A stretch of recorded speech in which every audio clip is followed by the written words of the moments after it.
Hello friends. Now let us take up the concept number 3.12, unary increment and decrement operators. This is the fourth category of operators.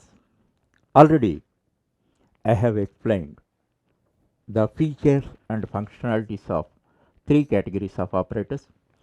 Arithmetic operators, these are 5 binary operators, 2 unary operators. Second category of operators are relational operators. These are 6 operators. Out of that, 4 are relational operators and 2 are equality operators. And third category of operators are logical operators. These are also classified into two groups. Boolean logical operators, these are 3 operators, and conditional logical operators, these are another 3 operators. Always maintain a track. Basic concepts are very core. You must have perfect command. You should not refer back pages whenever you get a doubt. They should be registered. That's why even though my lectures are little lengthy also, I am repeating the previous concepts that you have to understand it positively. Now, as far as unary uh, increment and decrement operators are concerned, these are two operators. Symbol wise, these are two operators, and while writing, one precaution, you should not give space between plus plus, space between minus minus. Okay, if you give extra space between plus plus or minus minus, it leads to error, leads to a syntax error. That always you remember. And this plus plus is a very popular one. If you do not know this also, you know a symbolic expression, that is C plus plus. What is meant by C plus plus? It refers to plus 1 to C. That means one step further to C. That is the implication. So you understand that plus plus means plus 1, minus minus means minus 1. Okay, and these are in usage, these are used as pre incrementation, post incrementation, pre decrementation, and post decrementation. Now let us see them practically. Now int a is equal to 5. Okay, now we have written an expression. This is a valid expression. Plus plus a. Plus plus a. If you write its value, this is 6. Now a's value is 6. Now a plus plus you write, and now writes a value. This is 7. So you must remember one thing. If you write an individual expression like this, both are representing plus 1.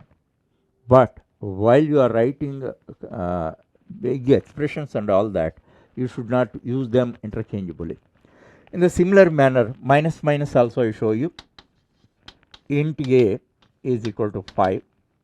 Now minus minus a, this is the expression, and now a's value is 4. Now another expression you write, a minus minus, now write a's value, this is 3. So when you are writing individual expressions, here you can find plus plus a represents 1 plus, and a plus plus also represent 1 plus. You cannot find any difference. When you are writing expressions, bigger expressions, then you have to, you should not use them interchangeably. That point you must understand. And through programs only, you can understand that point thoroughly. Here, one thing I have to tell you, among all the operators, these are the most complicated operators, because whatever may be your command over these, the functionality of these operators, you may be confused at any time. You have to pay special attention to understand their functionalities. Okay, that's why in international certifications like OCJP and all that, at least a few questions you get on these operators. That's why be careful and thoroughly understand the functionalities of these operators. statement wise. And always I give you a technique. This will be useful to own the concept. You write the programs as you like, but before executing it and manually calculate the result and write it on a paper and then execute the program and compare your manual result with the computer result, then both are same, you are 100% thorough with that. Or otherwise, where you are missing, that you can have an opportunity to self appraise yourself where you are missing, then you can plug the loophole. Now, through these two programs 3.6 and 3.7, I am going to explain the unique functionalities of incrementation and decrementation operators. So, that is, you can understand the real functionality of pre-incrementation and post-incrementation through this program.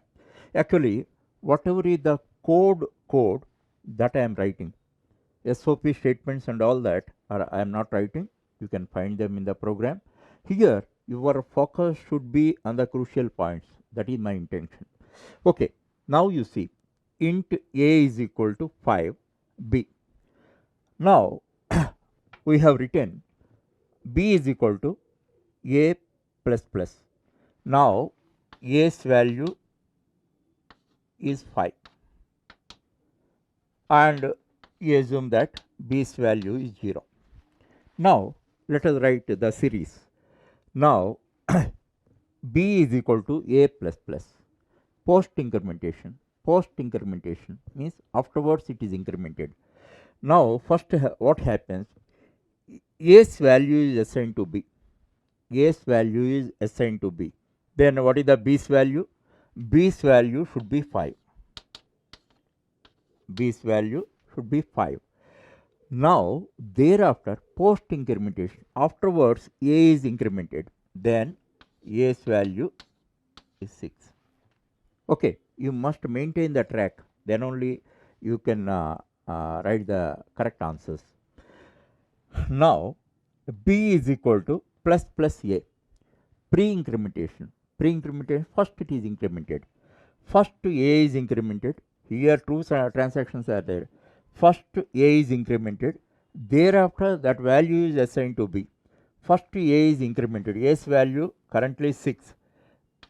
As a result of that, it becomes 7. And then it is assigned to b. Now, b's value is 7. Okay.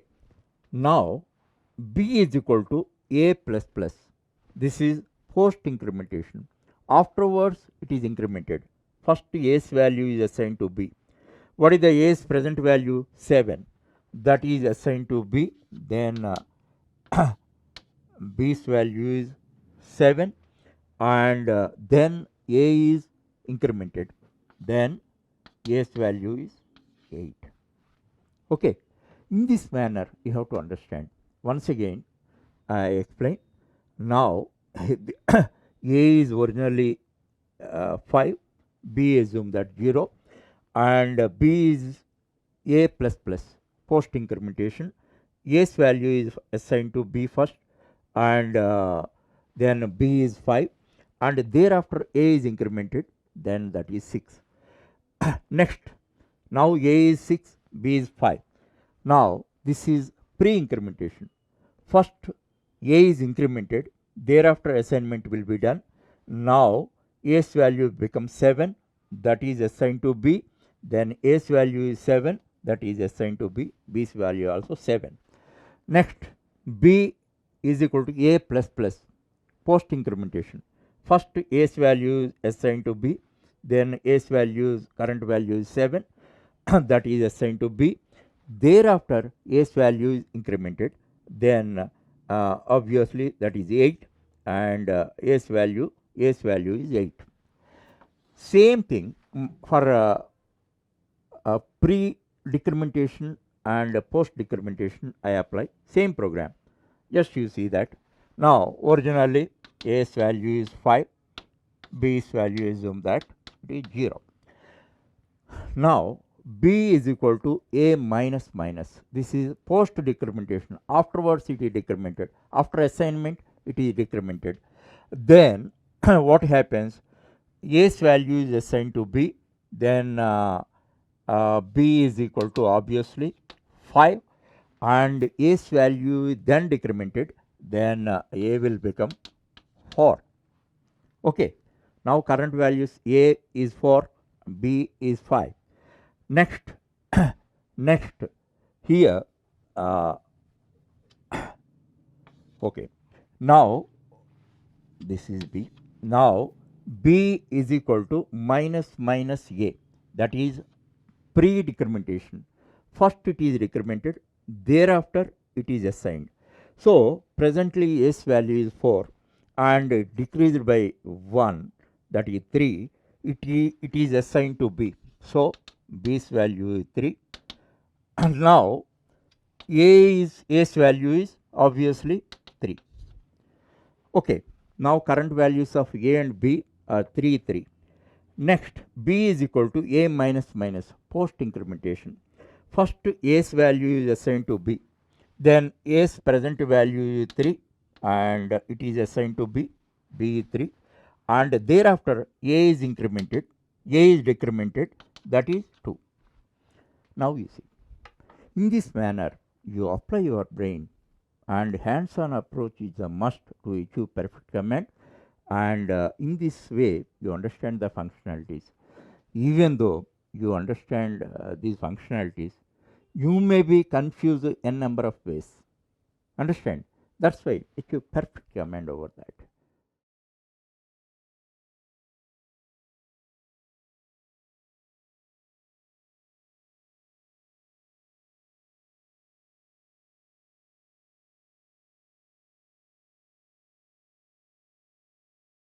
Now demo number 3.8.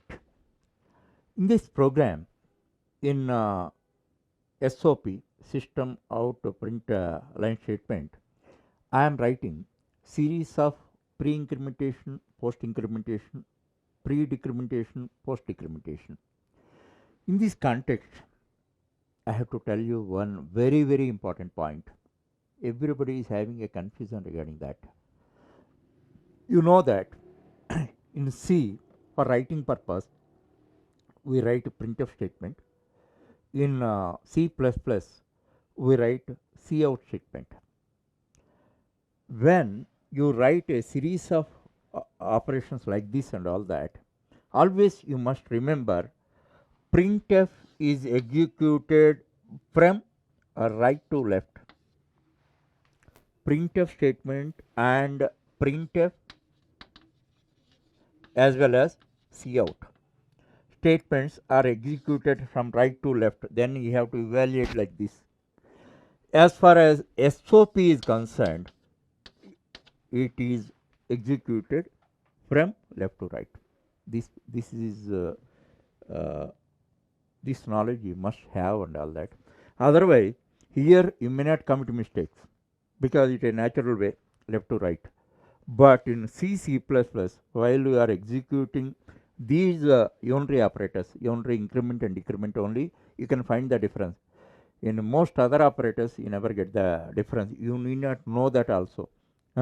But as far as these operators, this type of program, if you write in C or C++, you must remember that it is executed from right to left. Right to left, then only you can get the correct result. As far as this is concerned, this is executed from left to right.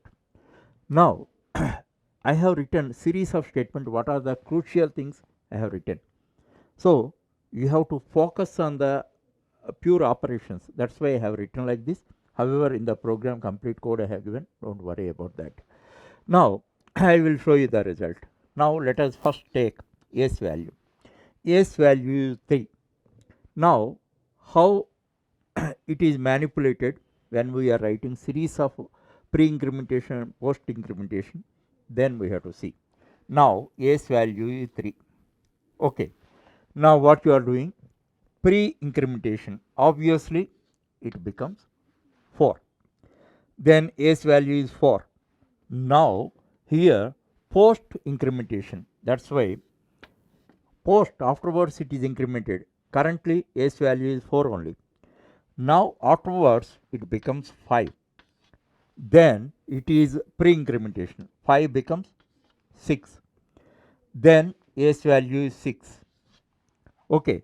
Then it is pre-incremented, that is 7. Once again I explain. Now originally S value is 3. You write it here. Then it is pre-incremented. Then it becomes 4. For the next transaction it is 4. And A plus plus post incremented, then same 4 will come. Then it is post incremented becomes 5. And here it is pre-incremented plus plus 1, then it becomes 6 and 6, and it is pre-incremented and it becomes 7. Okay, in this manner you maintain the track. Okay, then only you can understand. First to write the program and manually evaluate and write these values. Okay, for the 3 statements. Thereafter you execute and tally with this thing. You need not write the same expressions as you like. Number of expressions you can write. Nothing wrong in that. Now let us come to the second one. Now this is pre-decrementation and post-decrementation. Now this value is 5. Originally it is 5. For the next transaction it is 5. And this is pre-decrementation. So 5 becomes 4. 4 goes here. And then post to decrementation, then it will become 4, and subsequently it is decremented. This is 3, and pre-decrementation, then this becomes 2, and 2 is passed, and it is a pre-decrementation, then becomes 1. Okay. Next, one more statement. C. What is the value of C? 7. 7. It passes as 7. Now pre-incrementation, so it becomes 8. 8 is passed for the next transaction. Now C minus minus post decrementation, it becomes 8. It becomes 8 and subsequently decremented by 1, 7. Now this is pre-decrementation, then 7 becomes 6 and then 6. Then post decrementation it becomes 6. So 7, 8, 8, 6, 6. Okay. In this way you have to implement, you have to write programs and test your knowledge. Then only you can achieve perfect command over this concept. Among all the operators, all other operators you can easily, there is no much twist in that. So as far as these operators, only incrementation and decrementation operators are concerned, you must perform special exercises and achieve perfect command over them.